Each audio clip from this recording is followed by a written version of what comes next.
बैतुल मध्य प्रदेश से स्पेंसर जी पूछते हैं, क्या इस देश को 2014 तक चलाने वाली सरकारें हिंदू विरोधी थी?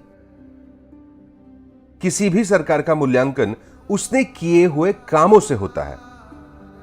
तो इस सवाल का जवाब देने के लिए हम पिछले सरकारों ने किए गए कुछ कामों को देखते हैं। 1947 को हम आजाद हुए। अंग्रेजों ने भारत को पूरी तरह से निचोड़कर खाली कर दिया था।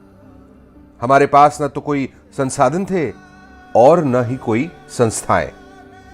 हमारे पास सिर्फ समस्याएं, भूखमरी और लाचारी थी। लेकिन 2014 तक भारत एक वैश्विक सुपर पावर के रूप में उभर चुका था। कई सरकारों के अनगिनत कामों से यह क्रांति हो पाई। इनमें से कुछ बड़े कामों को देखकर हम समझने का प्रयास करते हैं कि क्या ये सरकारें वाकई हिंदू विरोधी थी। शिक्षा की क्रांति लाई गई। लगभग शून्य से हमारी पूरी शिक्षा व्यवस्था को खड़ा कर दिया, केजी से पीजी तक। कई बांध बने जिनसे करोड़ों किसानों के खेत के लिए पानी और सैकड़ों घरों को बिजली उपलब्ध हुई। हरित और सफेद क्रांति ने हमारे किसानों को सशक्त बनाया और भारत खाद्य एवं दूध उत्पादन में आत्मनिर्भर बना। औद्योगिक क्रांति से हमारी औद्योगिक क्षमता बढ़ाई और लाखों लोगों को नौकरियां मिली।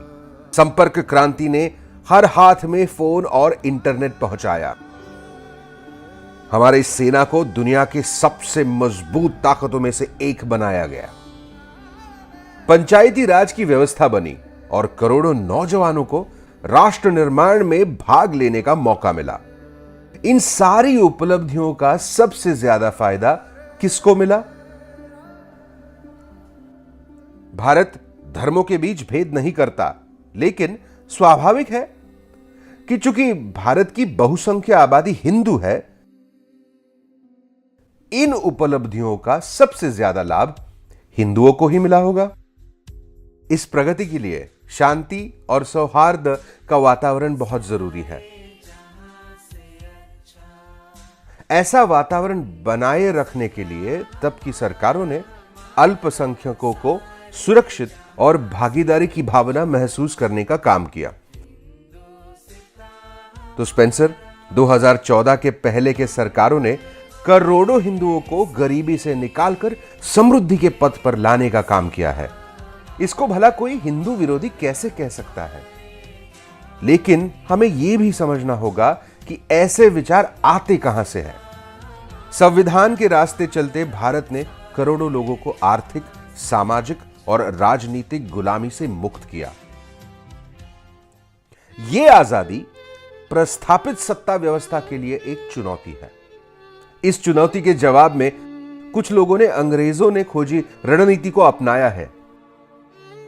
वो गरीबों के दिल में धर्म के खतरे का भय बिठाते हैं ताकि गरीब अपने गुलामी को भूलकर धार्मिक उन्माद में फंस जाएं। पिछले सरकारों को हिंदू विरोधी बताना इसी रणनीति का एक हिस्सा है। हमें ऐसे षड्यंत्र के खिलाफ सचेत रहना होगा, नहीं तो शहीदों के खून से जीती हुई हमारी आजादी खतरे में होगी।